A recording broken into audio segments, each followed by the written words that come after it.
बच्चों, हम लोग नेशनल मूवमेंट इन इंडिया को पढ़ रहे थे, जिसमें जो पहला लेक्चर था उसमें आपको भारत में राष्ट्रवाद के उदय से संबंधित पृष्ठभूमि बताई गई थी। सेकेंड ईयर के स्टूडेंट्स को सिलेबस बताया गया था और उससे रिलेटेड जो बुक्स जिनका वो अध्ययन कर सकते हैं उसकी जानकारी दी गई थी। हमने राष्ट्रीय आंदोलन का उदय और उसके कारण को पढ़ना शुरू किया था। मैं समझती हूँ कि जो 2 रीज़न्स हमने पढ़े थे वो बच्चों को समझ में आ गए होंगे। पुनः उन 2 पॉइंट्स का मैं दोहराव कर रही हूँ। पहला 1857 का स्वतंत्रता संग्राम, दूसरा राजनीतिक एकता की स्थापना। यहाँ तक हमने अपने प्रीवियस लेक्चर में किया था। उसी के आगे बढ़ते हुए बच्चों आप साथ साथ नोट भी करते जाइए पॉइंट्स को। थर्ड पॉइंट है धार्मिक और सामाजिक पुनर्जागरण। 19वीं सदी के धार्मिक और सामाजिक सुधार आंदोलन राष्ट्रीयता के विकास में बहुत अधिक सहायक सिद्ध हुए। आपने जरूर से नाम सुने होंगे, राजा राममोहन राय, ईश्वरचंद विद्यासागर, स्वामी दयानंद सरस्वती, एनी बेसेंट, रामकृष्ण परमहंस, स्वामी विवेकानंद। इन महान विभूतियों ने भारतीयों को भारत की महानता को समझने और उसे पुनः प्राप्त करने के लिए प्रोत्साहित किया। इनके द्वारा जो सुधार आंदोलन चलाए गए उनमें ब्रह्म समाज, Arya Samaj, Ramakrishna mission, theosophical society के नाम प्रमुख हैं। राजा राममोहन राय को पुनर्जागरण का अग्रदूत भी कहा जाता है। उन्होंने 1828 में ब्रह्म समाज की स्थापना करी। इसी तरह स्वामी दयानंद का योगदान भी बहुत महत्वपूर्ण है, जिनका संदेश था वेदों की ओर लौटो। आप सभी ने जो समाज में बुराइयां व्याप्त थी उनको दूर करने के लिए संघर्ष किया, भारत का सामाजिक पुनर्जागरण में योगदान दिया, शिक्षा के प्रचार प्रसार, स्त्रियों की दशा में सुधार, जो समाज में कुप्रथाएं थी उनको दूर करने के प्रबल प्रयास किए। स्वामी दयानंद ने अपने ग्रंथ सत्यार्थ प्रकाश में बड़े ही साहस के साथ लिखा भी कि विदेशी राज्य से चाहे वह कितना ही अच्छा क्यों न हो, स्वदेशी राज्य चाहे उसमें कितनी ही त्रुटियां क्यों न हो, अच्छा है। इसी तरह एनी बेसेंट का योगदान भी उल्लेखनीय रहा और अन्य कई ऐसे समाज सुधारक रहे जिन्होंने अपने विचारों के माध्यम से समाज में क्रांति लाने का काम किया, जिसके आधार पर भारतीयों के मन में प्रबल रूप से राष्ट्रीयता की भावना विकसित हो सकी और इन आंदोलनों ने इसके साथ ही देशव्यापी एकता और संगठन को जन्म दिया। तो ये तो था तीसरा पॉइंट, धार्मिक और सामाजिक पुनर्जागरण। हम आगे बढ़ते हैं जिसमें चौथा पॉइंट है ऐतिहासिक अनुसंधान। ऐतिहासिक अनुसंधानों ने भी भारत के राष्ट्रीय आंदोलन के उदय को बढ़ावा दिया। साहित्य, धर्म और संस्कृत के प्रसिद्ध विद्वान sir William Jones, Max Muller, Jacobi, Colebrooke, Roth, A B Keith, Bhandarkar, Haraprasad Shastri आदि ने भारतीयों के सम्मुख भारतीय राजनीतिक, सामाजिक और सांस्कृतिक इतिहास का ऐसा चित्र प्रस्तुत किया जो किसी भी रूप में समकालीन यूरोपियन सभ्यताओं से कमतर नहीं था। इन स्थितियों में स्वाभाविक रूप से भारतीयों में अपने मन में जो उनकी सभ्यता, उनकी जो संस्कृति का गौरव है उसके प्रति निष्ठा उत्पन्न हुई। पांचवा पॉइंट है पाश्चात्य शिक्षा। भारत में ब्रिटिश शासन द्वारा पाश्चात्य शिक्षा प्रारंभ किए जाने का उद्देश्य यह था कि भारतीय सभ्यता और संस्कृति का पूरी तरह से लोप हो जाए और एक ऐसे वर्ग का निर्माण हो जो रक्त और वर्ण से तो भारतीय हो किंतु रुचि, विचार, शब्द और बुद्धि से अंग्रेज हो जाए। यह उल्लेख रजनी पामदत्त ने इंडिया टुडे में किया। कुछ हद तक अंग्रेज सफल हुए क्योंकि कुछ शिक्षित भारतीयों ने अपने आप को पाश्चात्य रंग में ढालना शुरू कर दिया। लेकिन पाश्चात्य शिक्षा का एक दूसरा पक्ष यह भी था कि अंग्रेजी साहित्य स्वतंत्रता की उदात्त भावना से परिपूर्ण है, जिससे राष्ट्रीयता और स्वतंत्रता को प्रोत्साहन मिला। तो इस दृष्टि से यदि देखा जाए तो पाश्चात्य शिक्षा भारत के लिए एक देन सिद्ध हुई। पाश्चात्य शिक्षा के कारण ही भारतीय सर्वोत्तम अंग्रेज विचारकों के संपर्क में आए, जैसे कि मिल्टन, बर्क, मिल, मैकाले, हर्बर्ट स्पेंसर। और इनके जो विचार थे उनमें स्वतंत्रता, राष्ट्रीयता और स्वराज्य की प्रबल भावनाओं का उल्लेख मिलता था। जब भारतीय इनके संपर्क में आए, इनके द्वारा लिखे गए साहित्य के संपर्क में आए, तो उनका दृष्टिकोण व्यापक बना। राजा राम मोहन राय, दादा भाई नौरोजी, फिरोज शाह मेहता, गोखले, भारतीय राष्ट्रीयता के ये सभी संदेशवाहक अंग्रेजी शिक्षा की देन थे। इसी तरह से अंग्रेजी भाषा ने भारत के व्यक्तियों को पारस्परिक विचार विनिमय का साधन भी प्रदान किया, जिसके फलस्वरूप भारतवासी एक दूसरे के निकट संपर्क में आए, एक मंच पर सामने आए और सामान्य समस्याओं पर सामान्य रूप से विचार करने की सोच उत्पन्न हुई। इस प्रकार पाश्चात्य शिक्षा के द्वारा उदयमान भारतीय राष्ट्रवाद को नया जीवन प्रदान किया गया। 6th पॉइंट है भारतीयों का विदेश गमन।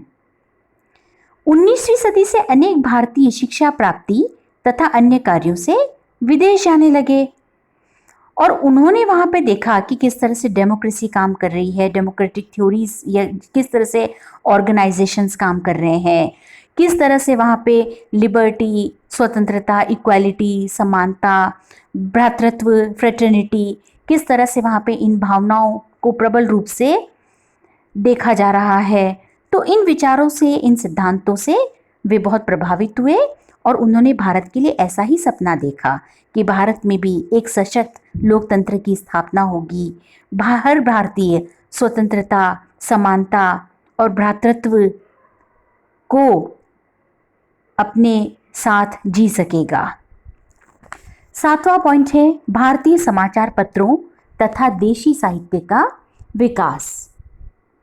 पाश्चात्य शिक्षा के प्रभाव से देश में प्रेस का विकास हुआ और समाचार पत्रों की संख्या में आशातीत वृद्धि हुई। भारतीय समाचार पत्रों ने अंग्रेजी पत्रों में भारत विरोधी प्रचार का करारा जवाब दिया और भारतीयों को विदेशी शासन की जो कमियां थी उससे अवगत कराया। मुख्य रूप से यदि बात की जाए तो संवाद कौमुदी, बंगदूत, अमृत बाजार पत्रिका, ट्रिब्यून, ये ऐसे पत्र थे जिन्होंने अंग्रेजी शासन की कमियों से भारतीयों को परिचित कराया। और कुछ ऐसे लेखक भी हुए जिनकी रचनाओं ने राष्ट्रीयता के विकास में बहुत बड़ा योगदान दिया, जिनमें बंकिम चंद्र ने आनंद मठ की रचना की, वंदे मातरम। तो इस तरह से जो साहित्य था, जिस तरह के साहित्य का सृजन हुआ, उसने भी राष्ट्रीय आंदोलन के उदय में योगदान दिया। 8वां पॉइंट है बच्चों, आर्थिक असंतोष। भारत में ईस्ट इंडिया कंपनी व्यापार करने के उद्देश्य से आई। यह बात हमने जब भारत का राष्ट्रीय आंदोलन प्रारंभ किया था उसी समय समझ ली थी कि कैसे तो ईस्ट इंडिया कंपनी व्यापार करने के उद्देश्य से आई और फिर कैसे भारत पर कब्जा जमाया और देश का आर्थिक शोषण करना प्रारंभ कर दिया। और इसी शोषण का परिणाम था कि जो भारत सोने की चिड़िया कहलाता था उसकी स्थिति खराब होती गई। कंपनी ने भारत के उद्योग धंधों को नष्ट कर दिया और संपूर्ण व्यापार पर कंपनी का अधिकार हो गया। तो इससे क्या हुआ, जो जनता थी भारत की वो गरीब होती गई, भूखमरी का शिकार होती गई। जो उद्योग धंधों में काम करने वाले थे वो कृषि की ओर झुके, जिससे भूमि पर बहुत अधिक दबाव बढ़ गया। सरकार ने कृषि की उन्नति की ओर कोई ध्यान नहीं दिया और ऐसे में किसानों की दशा बदतर होती चली गई। आए दिन अकाल जो पड़े उससे स्थिति और खराब हो गई। तो भारतीयों को समझ में आ गया कि जो हमारी ये दशा है, जो हमारी गरीब स्थिति है, जिस निर्धनता का आज हम सामना कर रहे हैं, उसके पीछे कारण कौन है? विदेशी शासन है। नेक्स्ट पॉइंट है भारतीयों को उच्च पदों से अलग रखने की नीति। भारतीयों को उच्च पद, विशेषकर भारतीय नागरिक सेवा से अलग रखने के विदेशों द्वारा पूरे प्रयास किए गए। इस सेवा में प्रवेश की आयु 21 वर्ष थी। यह परीक्षा केवल इंग्लैंड में होती थी और परीक्षा का माध्यम इंग्लिश ही था। ऐसी स्थिति में भारतीयों के लिए नागरिक सेवा में प्रवेश करने हेतु ब्रिटेन वासियों से प्रतियोगिता करना अत्यधिक कठिन था। हालांकि इतना सब कुछ होने के बाद भी सुरेंद्र नाथ बनर्जी या अरविंद घोष जैसे ब्रिलियंट स्टूडेंट जो थे, वे परीक्षा में सफल हो जाते तो उन्हें किसी अन्य गौण बात के आधार पर, जैसे कि घुड़सवारी अरविंद घोष के साथ ऐसा ही हुआ, या कोई और अन्य कोई छोटी सी बात पर जैसा कि सुरेंद्र नाथ बनर्जी के साथ हुआ, उन्हें इन सेवाओं में प्रवेश से रोक दिया जाता था। 1877 में नागरिक सेवा में प्रवेश की आयु 21 वर्ष के स्थान पर 19 वर्ष कर दी गई, जिससे भारतीयों के लिए इस प्रतियोगिता में शामिल होना असंभव हो गया। तो ये कुछ ऐसे कारण रहे भारतीयों को उच्च पदों से अलग रखने की जो नीति रही, उससे जो भारत में जो शिक्षित वर्ग था, जो शिक्षित युवा थे, जो विद्वान थे, बुद्धिमान थे, प्रभावशाली थे, उनमें तीव्र असंतोष की भावना जन्मी। 10वां पॉइंट बच्चे नोट करें, जाति विभेद की नीति। 1857 के विद्रोह के पहले भारत स्थित अंग्रेजों और भारतीयों के संबंध पर्याप्त अच्छे थे, किंतु विद्रोह के बाद ब्रिटिश शासन ने जाति विभेद की जो नीति अपनाई, उसके फलस्वरूप आपस में घृणा और कटुता का जन्म हुआ। अंग्रेजों ने भारतीयों को आधे वनमानुष और आधे जंगली, हाफ गोरिल्ला हाफ नीग्रो भी कहा। भारतीयों के प्रति उनके मन में घृणा बढ़ती जा रही थी। तो ऐसे में स्थिति खराब होती गई। अंग्रेज़ों ने मनमानी की, भेदभावपूर्ण नीतियां अपनाई, भारतीयों के साथ बर्बरतापूर्वक व्यवहार किया और ऐसे अंग्रेज अपराधियों को छोड़ भी दिया जाता था या मामूली सी सज़ा दे दी जाती थी। तो इन घटनाओं का परिणाम यह हुआ कि जातीय कटुता बढ़ती गई और भारतीयों के मन में विद्रोह पनपता गया। तो ये 10 कारण अभी तक हमने बच्चों पढ़े हैं और एक बार पुनः आप पॉइंट्स नोट कर सकते हैं। पहला 1857 का स्वतंत्रता संग्राम, दूसरा राजनीतिक एकता की स्थापना, तीसरा धार्मिक और सामाजिक पुनर्जागरण, चौथा ऐतिहासिक अनुसंधान, पांचवा पाश्चात्य शिक्षा, छठा भारतीयों का विदेश गमन, सातवां भारतीय समाचार पत्रों तथा देशी साहित्य का विकास, आठवां आर्थिक असंतोष, नौवां भारतीयों को उच्च पदों से अलग रखने की नीति, 10वां जाति विभेद। 11वां पॉइंट आप बच्चों नोट करें, यातायात तथा संचार के साधनों का विकास। 1860 और 70 के बीच के वर्षों में सड़कों, रेलों, डाक, तार, यातायात, संचार के तीव्र साधनों के विकास से भी राष्ट्रीयता की भावना में वृद्धि हुई। इन साधनों के कारण भारत के विभिन्न भागों में रहने वाले देश के जो हितों की चिंता करते थे, वे आपस में मिलने लगे और जो नेशनल इंटरेस्ट में जो उनकी प्लानिंग होती थी उसको वो डिस्कस करते थे, जनता से वो सीधा संपर्क साध सकते थे। तो इन साधनों ने देश को एक कर दिया, भौगोलिक एकता को एक मूर्त वास्तविकता बना दिया। और इन्हीं साधनों के कारण श्री बनर्जी का नागरिक सेवा संबंधी अखिल भारतीय दौरा संभव हो सका। तो यातायात और संचार साधनों के विकास से राष्ट्रीय आंदोलन की भावना को बल मिला। 12वां पॉइंट बच्चे नोट करेंगे, विदेशी आंदोलनों का प्रभाव।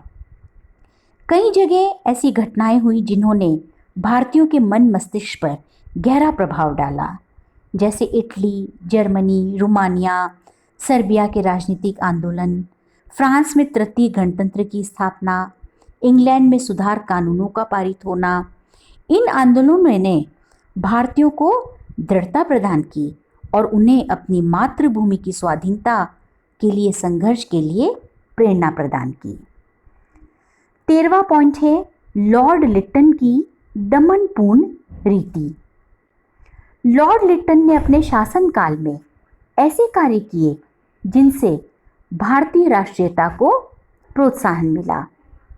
भारतीय नागरिक सेवा की आयु 21 वर्ष से घटाकर 19 वर्ष करने का कार्य 1876 में ही हुआ।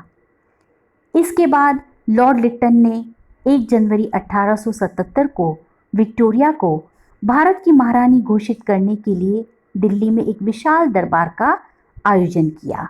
और यह आयोजन उस समय हुआ जब दक्षिण भारत में बड़ा अकाल पड़ा हुआ था। भारतीय जो समाचार पत्र थे उन्होंने इसके विरोध में आवाज़ उठाई।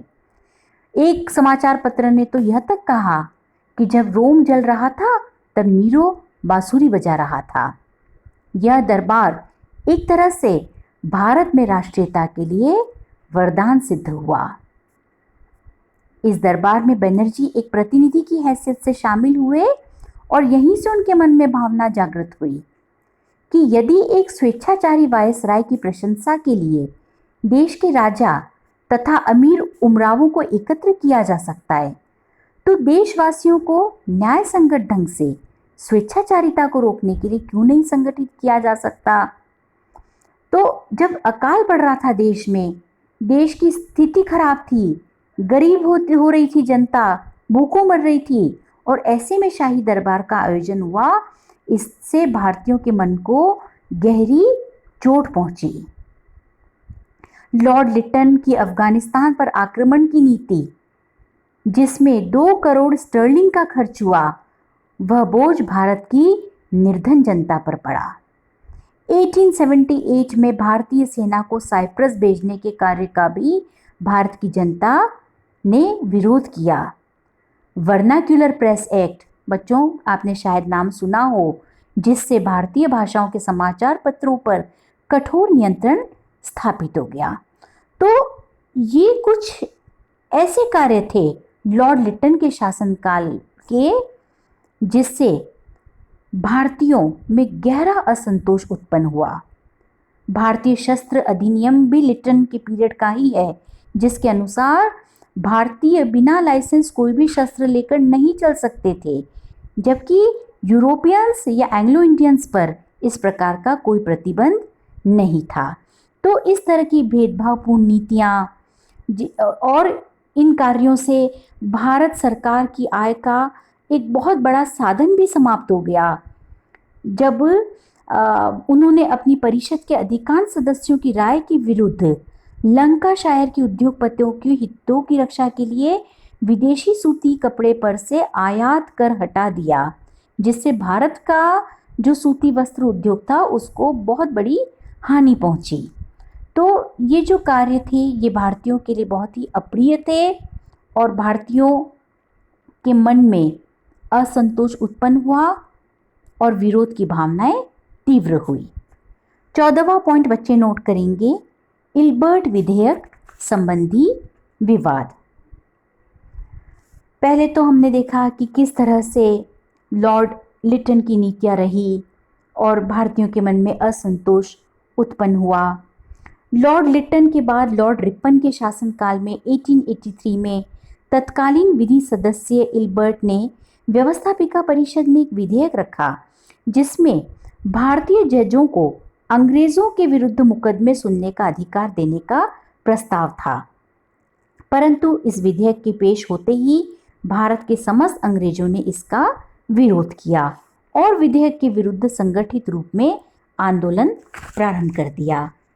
कई समय तक यह लड़ाई चली और अंत में समझौता हुआ, जिसके आधार पर भारतीय जजों को अंग्रेजों के मुकदमे सुनने का अधिकार तो दे दिया, लेकिन यह शर्त लगा दी कि भारतीय जज उस मुकदमे की सुनवाई ऐसी जूरी की सहायता से ही कर सकते हैं जिसके कम से कम आधे सदस्य अंग्रेज हों। तो इस विधेयक संबंधी विवाद ने भारतीयों को दो बातें सिखाई। एक तो यह कि बिना संगठित रूप से आंदोलन करे बिना मांगें पूरी नहीं हो सकती, और दूसरी यह कि इस प्रकार का आंदोलन कैसे किया जा सकता है। तो बच्चों, ये 14 पॉइंट्स आपको मैंने बताए जो भारतीय राष्ट्रीय आंदोलन के उदय के कारण से संबंधित है।